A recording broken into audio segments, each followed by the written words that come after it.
Dios los bendiga, hermanos. Es un placer volver a estar a través de este medio para compartir con ustedes la palabra del Señor. Estamos viendo este tema en Romanos capítulo 6, versículos del 1 al 10, que nos habla, bueno, se titula Morir para vivir. Y veíamos la semana anterior lo que presenta Pablo en estos versículos. Presenta primero que nada al antagonista, que era el judío que no creía que la fe fuese suficiente como tal para poder alcanzar la salvación por la gracia de Dios. Entonces, en base a ese argumento, ellos añadían cosas a la ley, como las tradiciones en el cristianismo, dentro del cristianismo, y era un problema. Y las enseñanzas de Pablo, ellos las interpretaban como no importa lo que hagas, en última instancia vas a poder salir bien librado, no importa lo que hagas, la salvación ya se tiene ganada. Y Pablo lo que intenta hacer en estos versículos es precisamente hablar de eso, que el que es salvo no puede seguir viviendo de la misma manera, que el que es salvo es imposible que siga viviendo bajo el dominio del pecado. Y entonces de los versículos 3 al 10 presenta el argumento y dice de la siguiente manera: ¿O no sabéis que todos los que hemos sido bautizados en Cristo Jesús hemos sido bautizados en su muerte? Porque somos sepultados juntamente con él para muerte por el bautismo, a fin de que como Cristo resucitó de los muertos por la gloria del Padre, así también nosotros andemos en vida nueva.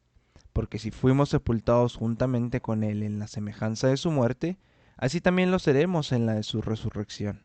Sabiendo esto, que nuestro viejo hombre fue crucificado juntamente con él, para que el cuerpo del pecado sea destruido, a fin de que no sirvamos más al pecado, porque el que ha muerto ha sido justificado del pecado.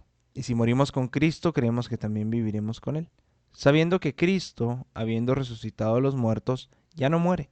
La muerte no se enseñorea más de él, porque en cuanto murió, al pecado murió una vez por todas, mas en cuanto vive, para Dios vive.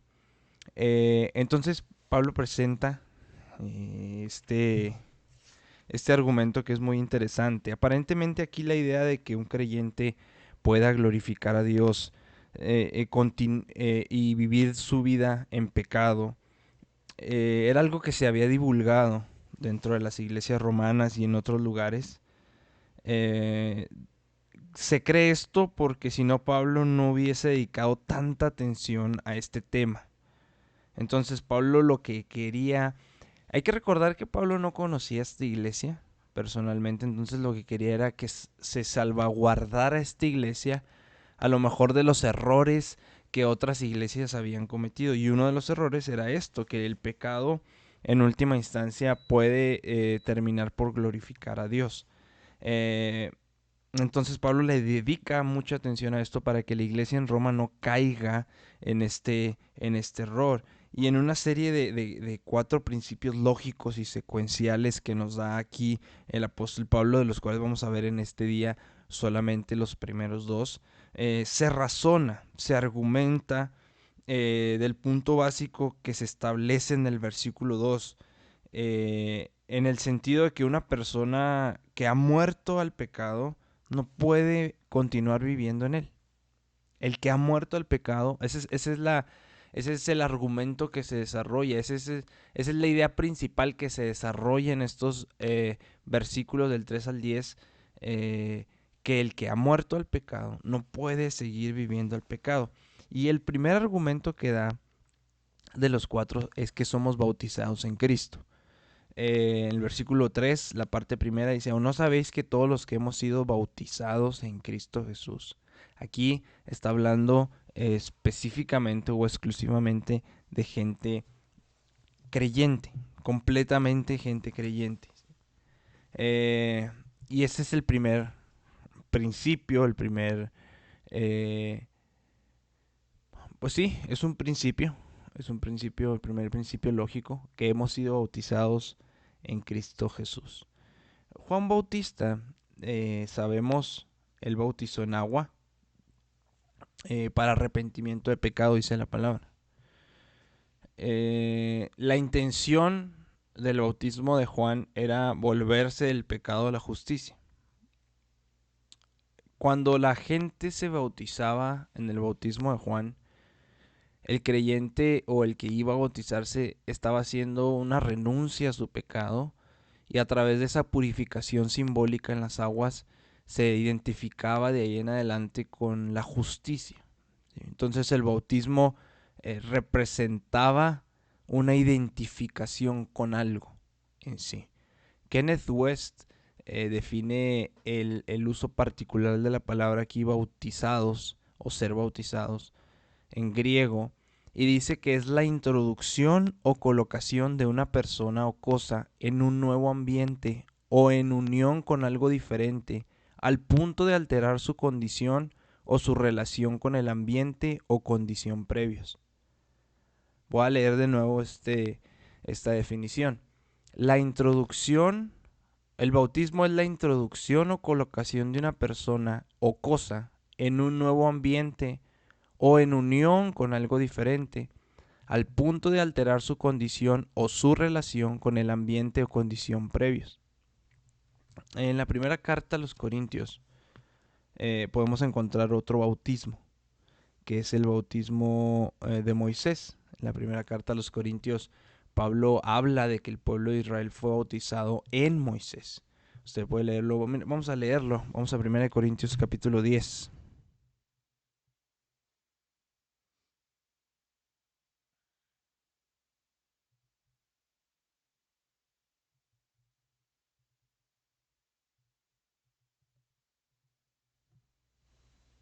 1 Corintios capítulo 10, versículo 2 dice, y todos en Moisés fueron bautizados en la nube y en el mar.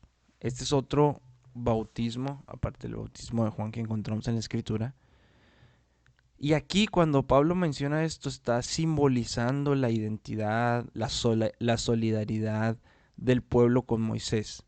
Es decir, el pueblo vio a Moisés como un vocero de Dios. El pueblo entendió en cierto punto que fue el líder designado por Dios para sacarlos, libertarlos de Egipto y llevarlos a una tierra que fluía leche y miel. Esto que habla aquí Pablo en 1 Corintios 10:2 significa que ellos se colocaron bajo la autoridad, bajo la cobertura de Moisés. Y mediante esa identidad, mediante esa sumisión, entonces ellos participaron en el liderazgo, participaron en las bendiciones, en la honra de Moisés. Entonces podemos decir que el israelita fiel estaba fusionado de alguna forma con Moisés. Y Moisés a su vez estaba fusionado con Dios, porque hay que recordar que era el que recibía instrucciones directas de la presencia de Dios. Entonces, de una manera similar, pero creo yo infinitamente más profunda, infinitamente más gloriosa, más permanente que estas, dice que todos nosotros, es decir, todos los cristianos, hemos sido bautizados en Cristo Jesús. Hemos quedado inmersos en Cristo de manera permanente y de ese modo hemos llegado a ser uno con Cristo. El término griego que se utiliza aquí eh, y el concepto que transmite, se requiere que el agua sea el bautismo, perdón, sea por inmersión en el agua. ¿Sí? Para poder simbolizar correctamente, adecuadamente la realidad de la que se está hablando. No son las chispitas, no son lo que hace la Iglesia Católica Romana, sino una inmersión en el agua. Ese es el bautismo el real, ese es el bautismo que se requiere, ese es el bautismo verdadero en Cristo Jesús. En otros pasajes, eh, esto fue como paréntesis solo para que queden claro, en otros pasajes Pablo afirma la importancia del bautismo en agua y dice que es una obediencia directa a un mandato del Señor, a un mandato de nuestro Señor Jesucristo. Vamos a ver un par de pasajes solamente. Vamos a 1 Corintios capítulo 1 y de ahí nos vamos a pasar a Efesios capítulo número 4. Vamos a 1 Corintios capítulo 1.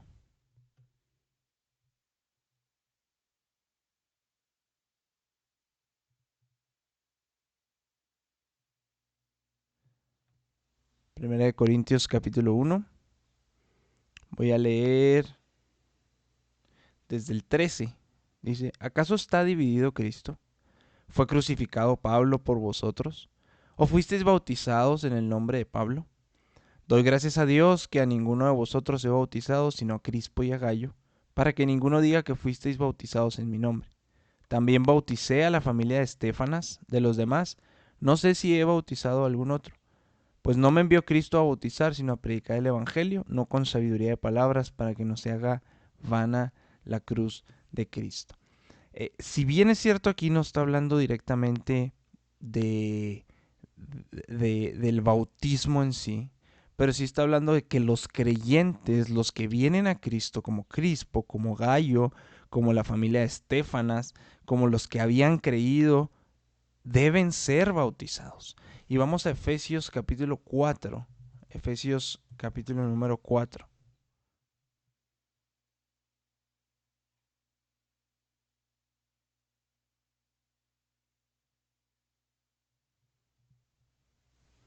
Voy a leer desde el 4. Dice, un cuerpo y un espíritu, como fuisteis también llamados en una misma esperanza de vuestra vocación, un Señor, una fe, un bautismo, un Dios y Padre de todos, el cual es sobre todos y por todos y en todos. Entonces, la Escritura nos enseña la importancia que tiene el bautismo en agua en la vida del creyente. Pero eso es únicamente una señal externa. Y Pablo lo que quiere hacer en este versículo es lo que es ejemplificar con esa señal externa lo que sucede en el interior del cristiano. Aquí Pablo está hablando en sentido metafórico de la inmersión espiritual del creyente en Cristo a través del Espíritu Santo, que es la unidad íntima del creyente con nuestro Señor Jesucristo. Esta verdad Jesús habló en Mateo 28. Miremos a Mateo 28.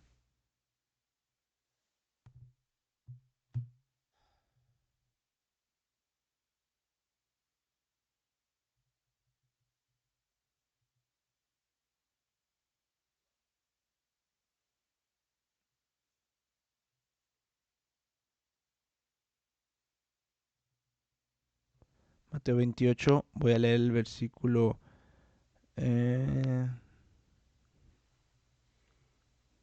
19.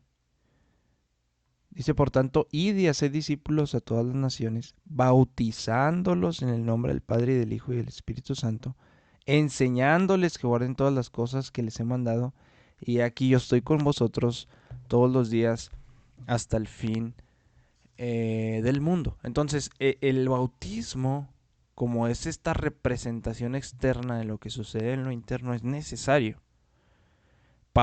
Juan, en 1 Juan capítulo 1, vamos a 1 Juan capítulo 1, porque Juan describe eh, cómo el bautismo es una comunión, es una unidad con, con nuestro Señor Jesucristo. 1 Juan capítulo número 1.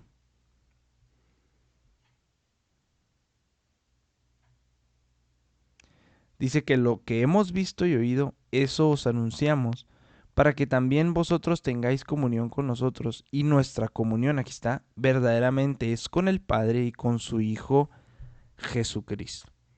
Se identifica el creyente con Cristo cuando cree, y entonces cuando se identifica con Cristo tiene que haber el bautismo en agua, que es una representación externa de lo que sucedió interiormente. En 1 Corintios Pablo habla de esto como una realidad en la que el creyente es un espíritu con el Señor. En 1 Corintios capítulo 6 versículo 17. Mire, vamos a 1 Corintios capítulo 6 en el versículo 17. Dice, pero el que se une al Señor, un espíritu es con él. Y también más adelante a la iglesia en Galacia les explica a los creyentes en Gálatas 3. Mire, vamos a ver. Gálatas capítulo número 3. Acompáñeme ahí en su Biblia. Gálatas capítulo número 3, versículo 27, dice, porque todos los que habéis sido bautizados en Cristo, de Cristo, dice, estáis revestidos. Entonces, en cada instancia de estos pasajes que acabamos de leer, la idea es ser cubiertos de manera completa, de manera total por Cristo, y no nada más ser cubiertos por Cristo, sino estar unidos con Él. Esa es la idea del bautismo, esa es la idea. Entonces, a la luz de esta verdad, creo que por ahí se movió un poco la presentación. Incomprensible, porque es una verdad incomprensible. ¿Cómo podemos estar unidos con alguien que vivió, que pisó esta tierra más de 2000 años antes? ¿Cómo podemos estar unidos en la muerte que una persona sufrió hace más de 2000 años? Es algo incomprensible, pero es una realidad, ¿sí? Y es aquí que se nos da la idea real, ¿sí?, de una señal externa del bautismo en agua.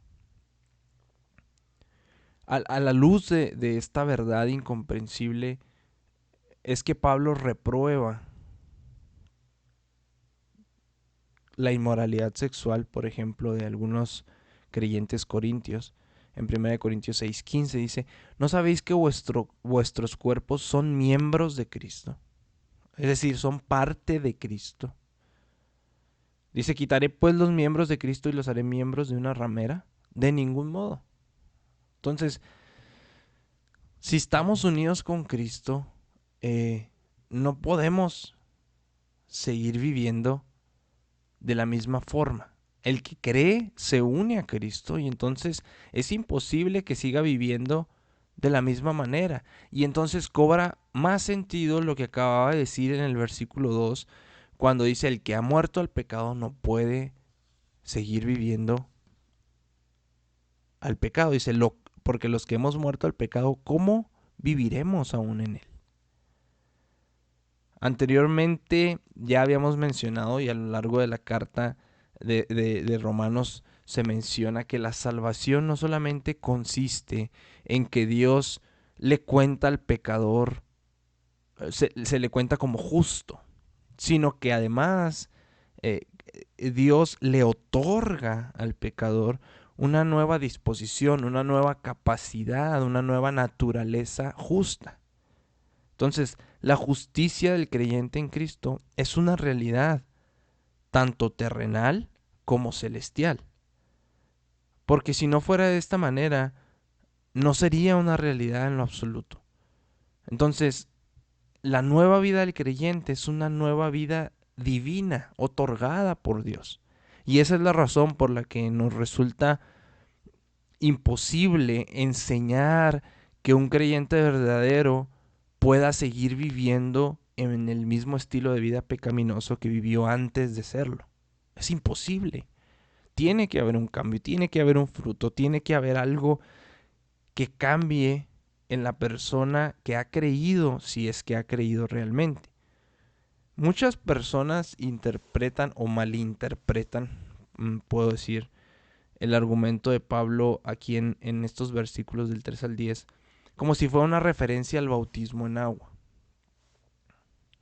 Sin embargo, Pablo simplemente está utilizando la analogía física del bautismo en agua, de la sumersión en agua, para enseñar una realidad espiritual.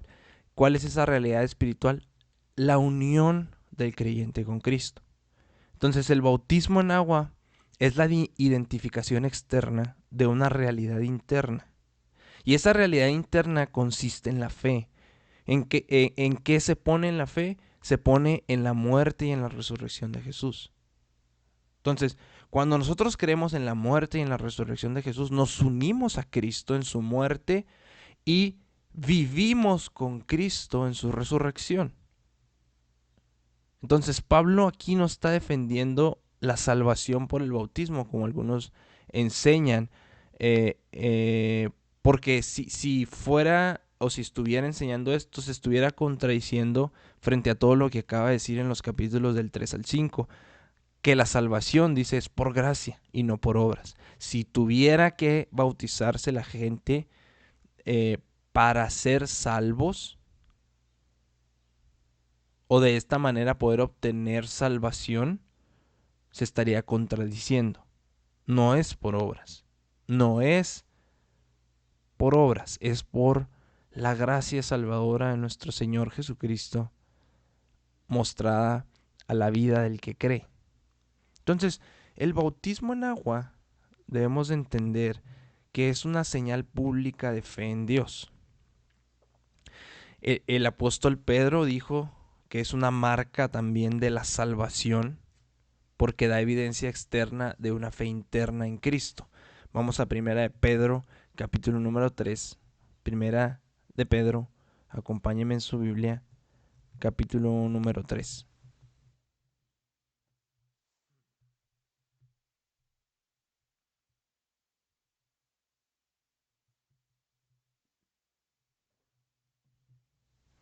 Y dice el versículo número 21, dice, el bautismo que corresponde a esto ahora nos salva, no quitando las inmundicias de la carne, sino como la aspiración de una buena conciencia hacia Dios por la resurrección de Jesucristo, quien habiendo subido al cielo está a la diestra de Dios, y a él están sujetos ángeles, autoridades y potestades. Tito nos dice lo mismo en Tito capítulo número 3. Acompáñeme ahí a Tito capítulo número 3.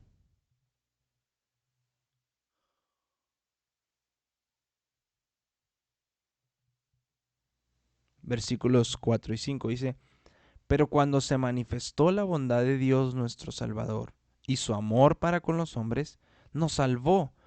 Y aquí está, no por obras de justicia que nosotros hubiéramos hecho, no si me bauticé, si no me bauticé, no, sino por su misericordia, por el lavamiento de la regeneración y por la renovación en el Espíritu Santo. Y por la renovación en el Espíritu Santo. Fíjese, vamos a otro pasaje. Hechos capítulo número 22. Hechos capítulo número 22. Vamos a leer, si no mal recuerdo, es el versículo número 6. Hechos 22, no, 16. Hechos 22, 16. Dice, ahora pues, ¿por qué te detienes? Levántate y qué? Y bautízate y lava tus pecados invocando su nombre. Estos versículos, 1 de Pedro, Tito, Hechos, que acabamos de leer, no nos están diciendo, no nos están enseñando que una persona se salva con el agua, sino que el bautismo en agua es un símbolo de fe salvadora genuina.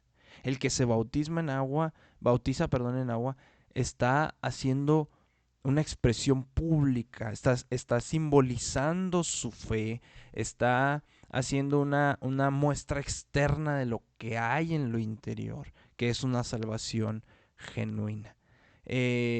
Los creyentes romanos estaban muy al tanto de lo que significaba el símbolo del bautismo, porque Pablo dice, ¿no sabéis? Si usted se dio cuenta en la pregunta, de esta manera inicia, dice, ¿o no sabéis que todos los que hemos sido bautizados en Cristo Jesús?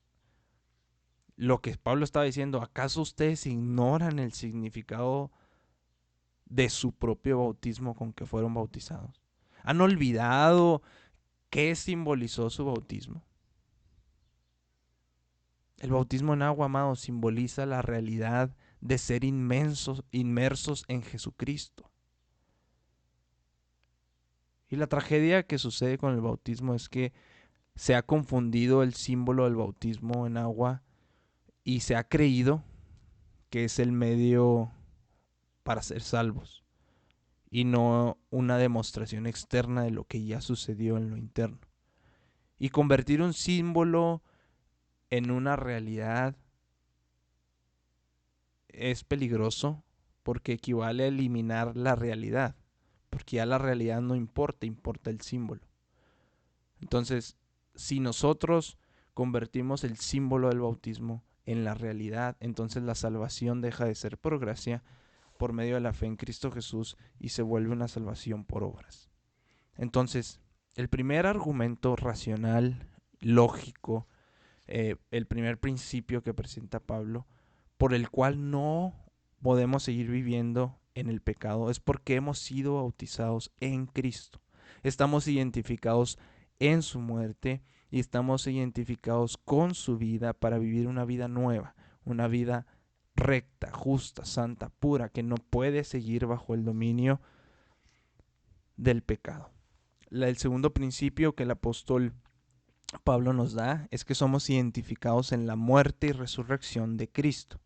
Vamos a leer lo que resta del versículo 3 y hasta el versículo 5. Dice, hemos sido bautizados en su muerte porque somos sepultados juntamente con él para muerte por el bautismo, a fin de que como Cristo resucitó de los muertos por la gloria del Padre, así también nosotros andemos en vida nueva, porque si fuimos plantados juntamente con él en la semejanza de su muerte, así también lo seremos en la de su resurrección.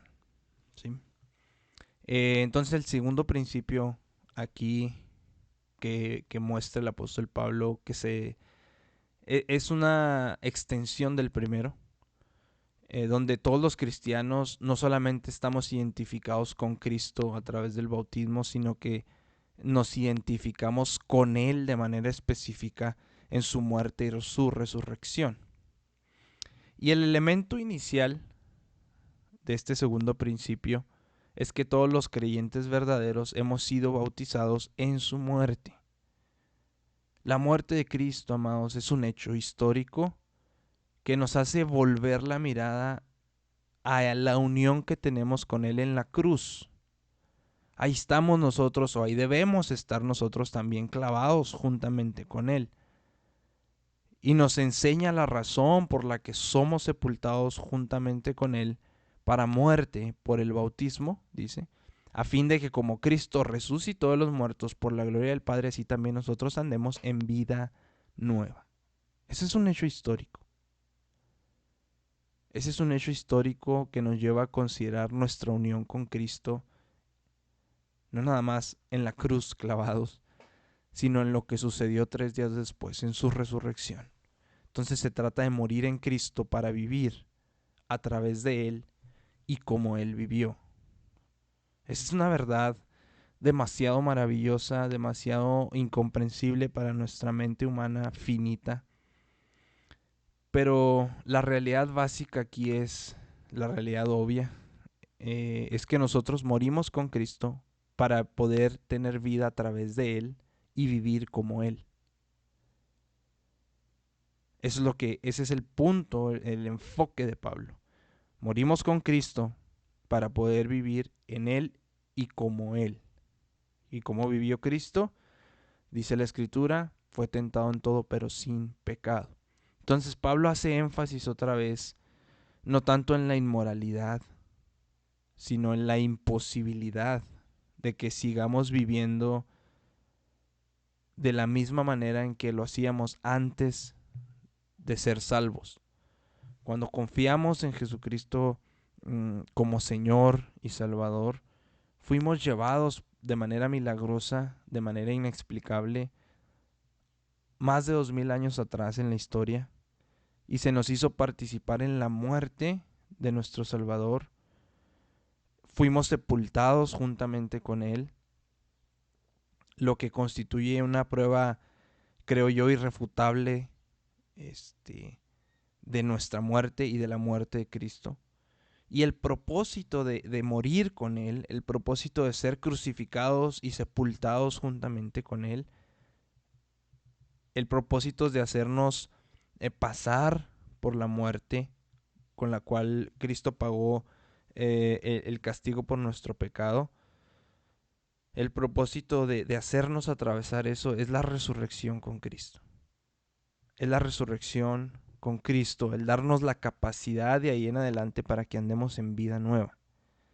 Charles Hodge lo resume de esta manera, dice, cito, no puede haber participación en la vida de Cristo sin una participación en su muerte, y no podemos disfrutar de los beneficios de su muerte a no ser que seamos partícipes del poder de su vida.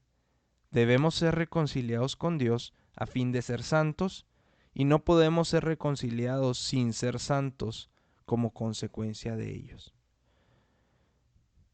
Fin de la cita. Entonces, así como la resurrección de Cristo fue la consecuencia de su muerte y fue el sacrificio por nuestro pecado, sabemos, también la vida santa del creyente es la consecuencia de nuestra muerte al pecado en Cristo. No sé si me expliqué. La resurrección de Cristo fue una consecuencia de su muerte, que su muerte fue el sacrificio por nuestros pecados. Nuestra vida santa en Cristo es la consecuencia de nuestra muerte al pecado con Cristo. Es decir, Cristo resucitó porque murió por mis pecados. Yo tengo una vida santa porque morí con Cristo a mis pecados. La palabra nueva que se utiliza no es neos, sino es kairos. Esta palabra se refiere a una novedad de cualidad y de carácter. De cualidad y de carácter. Neos, cuando se utiliza la palabra neos, es algo meramente novedoso en un punto del tiempo, pero aquí se está refiriendo a una novedad de cualidad y de carácter, lo repito. ¿Qué significa esto? Que así como el pecado caracterizó nuestra vida vieja, nuestra vida antigua en pecado precisamente, la justicia caracteriza ahora nuestra vida, o debe caracterizar ahora nuestra vida nueva. Y la Biblia está llena de descripciones bíblicas de nuestra nueva vida como creyentes. La primera de ellas, vamos a leer todos estos pasajes que van a ir saliendo para que me acompañe su Biblia, es que tenemos un corazón nuevo. Vamos a Ezequiel capítulo número 36, versículo 26.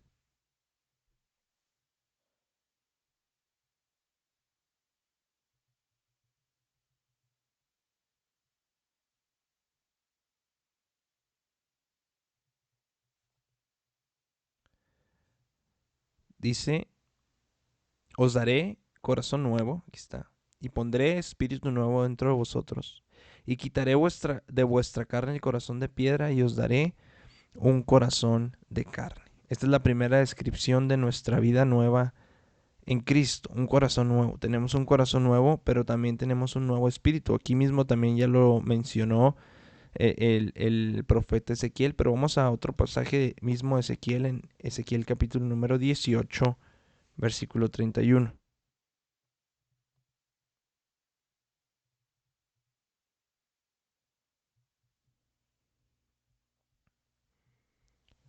Dice Ezequiel 18:31: Echad de vosotros todas vuestras transgresiones con que habéis pecado, y haceos un corazón nuevo y un espíritu nuevo.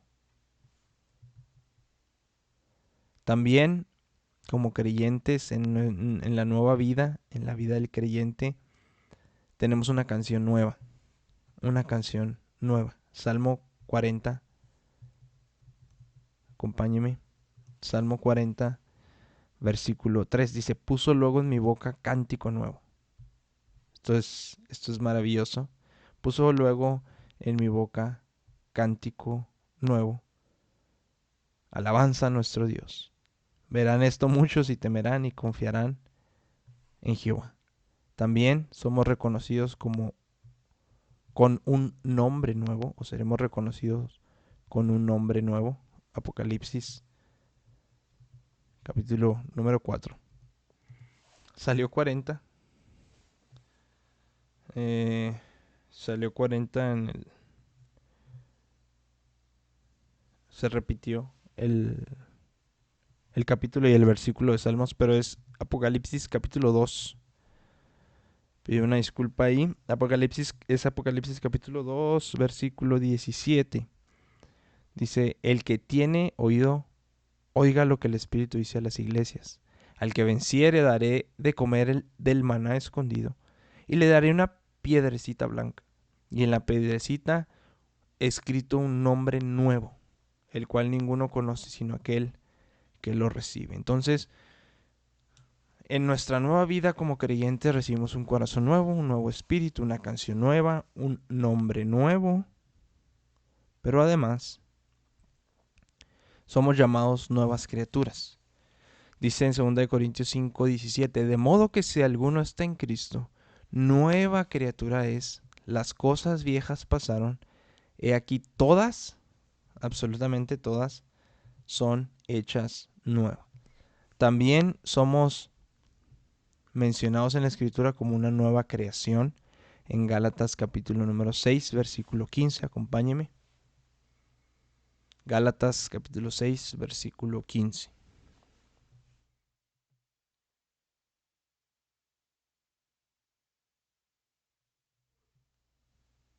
Dice la palabra del Señor,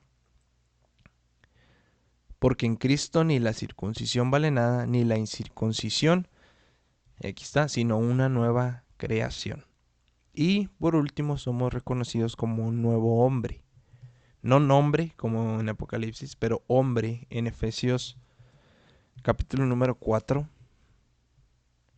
versículo 24. Dice de la siguiente manera, y vestidos del nuevo hombre, es algo que ya está a disposición de nosotros. Y este nuevo hombre tiene características, ha sido creado según Dios en la justicia y santidad de la verdad. ¿Qué quiere decir esto, amados? ¿O cuál es la enseñanza a la que se quiere llegar? Que la persona que ha sido identificado en la muerte de Cristo, inevitablemente tuvo que haber sido identificado en su resurrección. Y si lo queremos invertir, es igual. La persona que ha sido identificado en la resurrección de Cristo tuvo que haber sido identificado primero en la muerte de Cristo. Y los que han sido identificados en la muerte y en la resurrección de Cristo no pueden seguir viviendo de la misma manera en la que vivían antes. Esta unión con Cristo debe traer una vida nueva en cualidad, en carácter, de forma inevitable.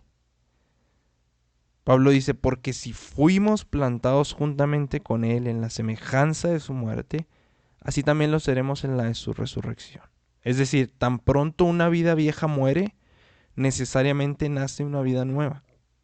Entonces, si morimos al pecado, vivimos para Dios. Nace una vida nueva. Hadley Moore, un obispo, dijo lo siguiente, y lo cito, dice, nosotros hemos recibido la reconciliación para que ahora podamos andar no alejados de Dios como si hubiéramos salido de una prisión, sino con Dios como sus hijos y como su Hijo. Puesto que somos justificados, hemos de ser santos, separados del pecado, apartados para Dios, no como una mera indicación de que nuestra fe es real y que por lo tanto estamos seguros legalmente, sino porque somos justificados para este mismo propósito, para que podamos ser santos. Fin de la cita. Amados, las uvas que hay en una vid no son señales vivientes de que la planta es una vid, aunque sí lo son, y que está con vida esa planta, porque está el fruto. Pero las uvas que hay en una vid son el producto por el cual existe la vid. La vid existe para dar uvas. Y ya que una vez da uvas, pues se puede dar cuenta una vez es una vid y además se puede dar cuenta uno de que esa vid está viva. Algo que no debemos pensar nunca es que el pecador acepte la salvación y después viva de la misma manera. Es una contradicción moral del tipo más grave, más profunda, y no puede sostenerse sin traicionar doctrinas principales en el credo espiritual de la palabra de Dios. El que ha creído o dice que ha creído, tiene que dar fruto de ello. Tiene que mostrar que realmente ha creído.